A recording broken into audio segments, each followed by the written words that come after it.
¿Vale? Bueno, buenos días a todos. Agradeceros vuestra presencia, felicitaros el año. Obviamente la rueda de prensa para hacer una valoración de lo ocurrido el pasado día 1 de enero, después de las conversaciones que a lo largo del día de ayer mantuvimos con los distintos niveles del Gobierno, pues para decir con claridad que ahora más que nunca debe ser exigible el cumplimiento estricto de los plazos que se presentaron al Pacto por el Ferrocarril por parte del Ministerio de Fomento respecto tanto de la línea Madrid-Lisboa como de la línea convencional Mérida-Puerto Llano y el resto de inversiones comprometidas, ¿no? Ahora más que nunca, porque ahora más que nunca ha quedado evidenciado que lo que tenemos en estos momentos es absolutamente insostenible.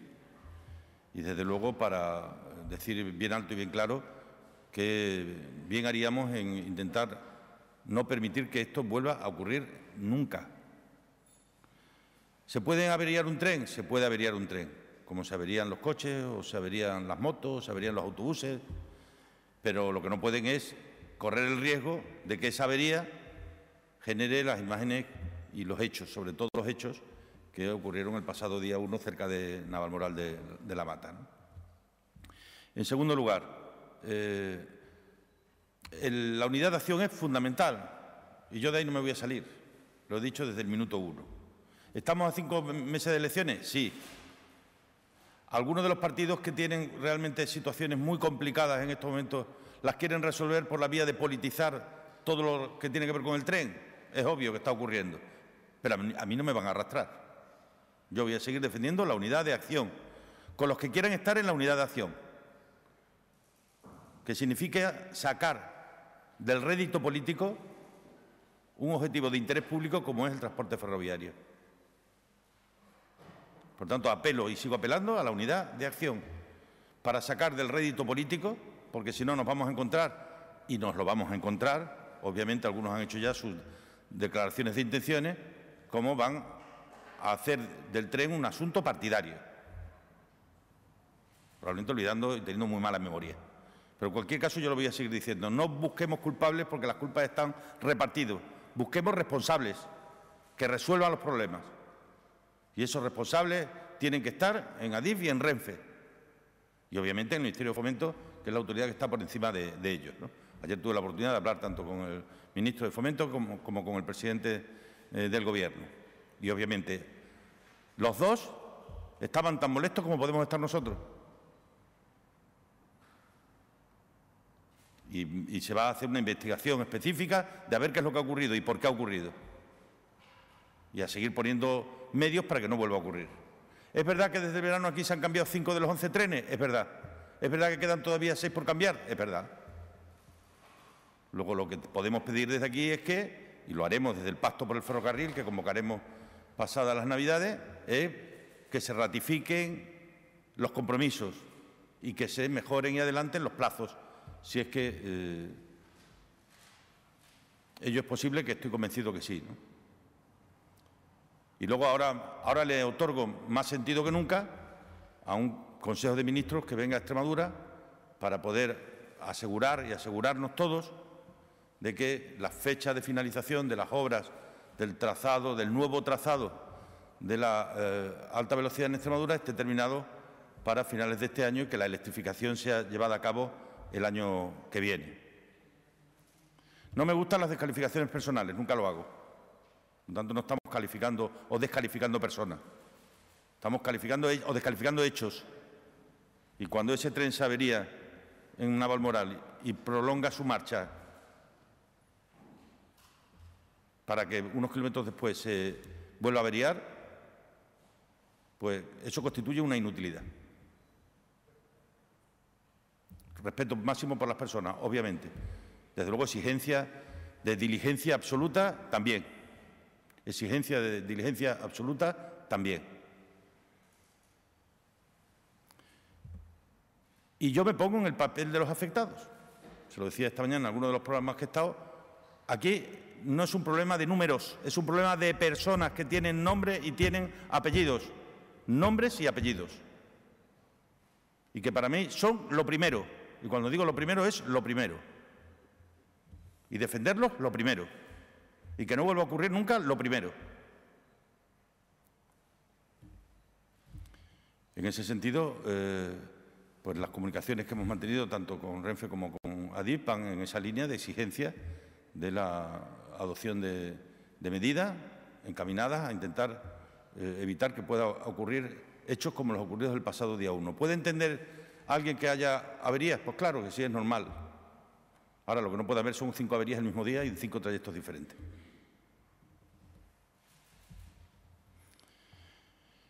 Junto a esto, como elemento negativo, frente al que responder con, ya digo, con unidad de acción, con contundencia y poniendo los intereses de Extremadura por encima de cualquier otra consideración, hay que reconocer, y yo reconozco, las 3 decisiones que van a tener un impacto muy positivo en la región tomadas en los últimos 10 días, y que tiene que ver con la subida de sueldo a 90.000 empleados públicos extremeños, que tiene que ver con la subida del 3% de las pensiones a 170.000 pensionistas extremeños.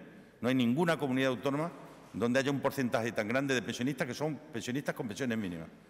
Y, por tanto, es una gran noticia. Y no va a haber ninguna comunidad autónoma donde la subida del salario mínimo interprofesional hasta los 900 euros tenga tanto impacto, porque no hay ninguna comunidad donde las rentas, los salarios estén por debajo del salario mínimo en la cuantía en la que aquí lo están. Por lo tanto, estos son 3 medidas que tienen o que llevan escrito el nombre de 400.000 extremeños, que se van a ver directamente beneficiados como consecuencia de la aplicación de esto.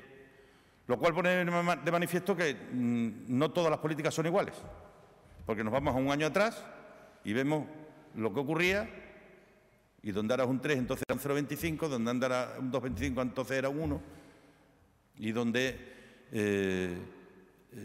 ahora son 900, eran entonces 700 y pico, ¿no? La política cambia cosas y transforma, y sirve para que cambien. Y por eso yo creo que en tiempos en los que parece que todo es igual, pues hay que poner de manifiesto que no es así. Y que cuando se adoptan decisiones desde la política, las cosas pueden cambiar. Habrá, supongo, valoraciones por parte de la Consejería de Educación y Empleo de los datos del paro. A mí, en el escaño de la autocomplacencia, nadie me va a encontrar nunca. Hay 101.000 parados, que son mi responsabilidad. ¿Estamos mejor que hace un año? Indiscutiblemente. ¿Somos la segunda comunidad de España donde más ha descendido el paro en este año 2018? Es cierto. ¿Eso sirve para cantar victorias? No, todo lo contrario. Hay que sacar más vitalidad y más ganas para que este año, en vez de ser 10.000 los que disminuya el paro, puedan ser 15 o 20.000 y sigamos bajando las cifras del paro en nuestra comunidad. Hay 40.000 parados menos que al inicio de la legislatura, pero quedan todavía 101.000 parados y esos son muchos parados. Así que no quiero a nadie tocando las palmas, porque hay mucha gente sufriendo todavía y en ese camino tenemos que seguir trabajando. Preguntas.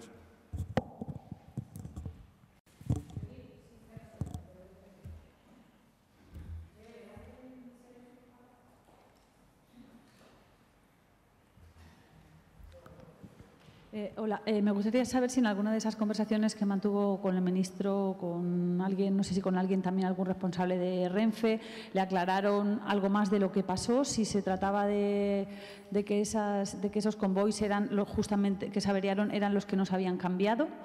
Y, bueno, que nos aclarara un poco más de cuáles van a ser sus exigencias a partir de ahora, esos plazos que hay que cumplir. Las que marque el pacto por el ferrocarril. No son mis exigencias, son nuestras exigencias. Las que marque el pacto por el ferrocarril. Por eso empezaba apelando al pacto. Además, démonos unos días para que el Ministerio tenga toda la información de lo ocurrido. Ha habido máquinas de las 598 de las que se han estropeado, pero también algunas 599, con lo cual, cuando tengamos toda la información de las incidencias y de su contenido, pues podremos tener mejor toda la información. ¿Qué vamos a exigir? Que no vuelva a ocurrir. Yo no soy técnico y, por tanto, serán los técnicos los que tengan que decidir qué es lo que hay que hacer, pero lo que haya que hacer, hay que hacerlo. No, Judici, Didi. Ayer pedía José Antonio Monago que desde Extremadura se exigiera que se utilizasen fondos de contingencia para resolver la situación. No sé si para más dinero para mejorar los trenes o lo que se pueda hacer ahora, porque decía que era una cuestión de Estado. En defensa de la unidad de acción, no voy a contradecir ninguna de las palabras que ningún partido diga en materia del sistema ferroviario. Lo hablaremos en el Pacto por el Ferrocarril. Venga de donde venga, que vengan los recursos que tengan que venir y sean comprometidos, ¿no? O sea, yo creo que ahora hemos visto más la necesidad de acabar de una vez por todas las infraestructuras a su paso por Extremadura y esperemos que se cumpla el compromiso de que al final de este año esté cumplido y el año que viene pueda ser un mal sueño todo esto que nos está tocando vivir. ¿Está bien? Sí, buenos días, presidente. Dos preguntas en una. ¿Qué le parecieron las palabras de la ministra Reyes Maroto en las que se escudó en que el tren decía que iba mejor desde que Sánchez está en el Gobierno? Y la segunda es si pide dimisiones.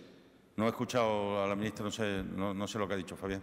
En cualquier caso, ya ha dicho que en esto las culpas están repartidas y que debo reconocer que los dos últimos ministros de Fomento son los ministros de Fomento que más se han preocupado por el tren de Extremadura, ¿no?